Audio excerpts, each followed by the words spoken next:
This video is to show you how to do Manhattan Blues. Now, this is one of the first pieces that we're using that actually uses stave notation. Now, we've been looking at how notes fit onto the stave. We've been looking at rhythm notes, and I've given the children a diagram of where their open strings lives on a 5-note stave.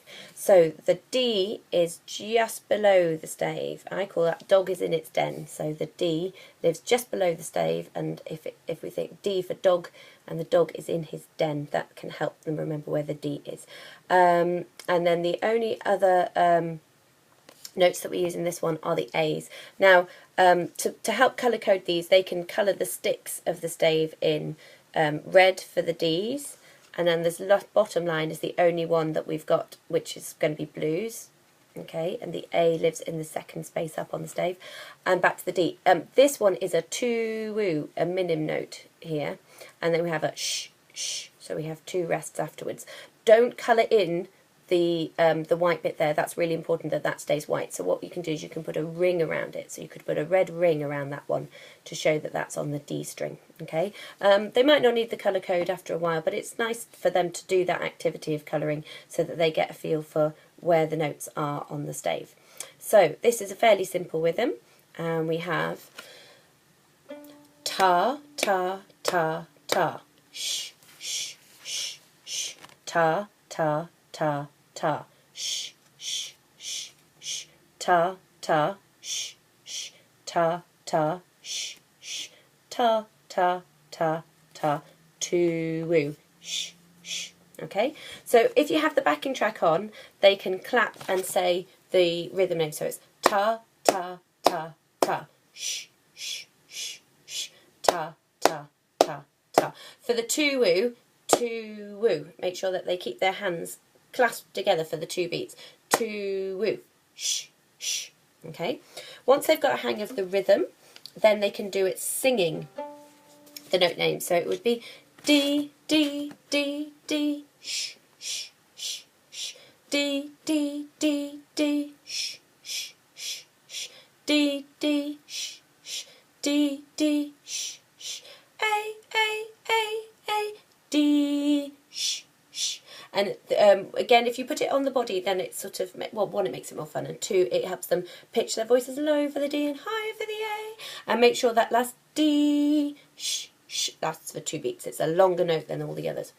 Then they can have a go at plucking it on their laps. So D, D, D, D, sh, sh, sh, sh, D, D, D, D, sh, sh, sh, sh, D, D, sh, sh, D, D, sh, sh, A, D, sh, sh. And it says, now make up your own something in the breaks. So they can choose any of the strings. We call this improvising.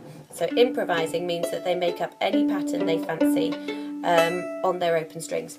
Once they've got good of that, then we can hold it with the left hand, put the button on the right hand up onto the shelf, going to left hand goes into the shoulder, and then we put the thumb up, thumb down, stick it on the fingerboard, finger goes up, make sure the elbow can waggle, and we do right hand pizzicato. So D, D, D, D, sh, sh, sh, D, D, D, D, sh, sh, sh, D, D, sh, sh, D, D, sh, sh, A, D, sh, sh. Notice how my elbow level changed for the A.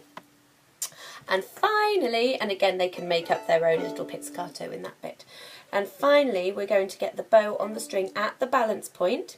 Then we settle our lazy sailor bow hold. Okay, so shark's fin, 3 lazy sailors, look out on top. Make sure that the elbow isn't down here. Make sure that the elbow is out at the same level as the wrist, like we were doing when we were pizzicatoing. The bow rests on the string at balance point, so the bow should feel nice and light in their hand. And we're going to do tar bows. So the bow is touching the string just above where the F holes finish there. And we're going to draw from the balance point to the singing point. Because it's quite fast, they're not going to have time to go all the way to the tip of the bow. So we're going to draw a bow. Shh, shh, shh, shh. Shh, shh, shh.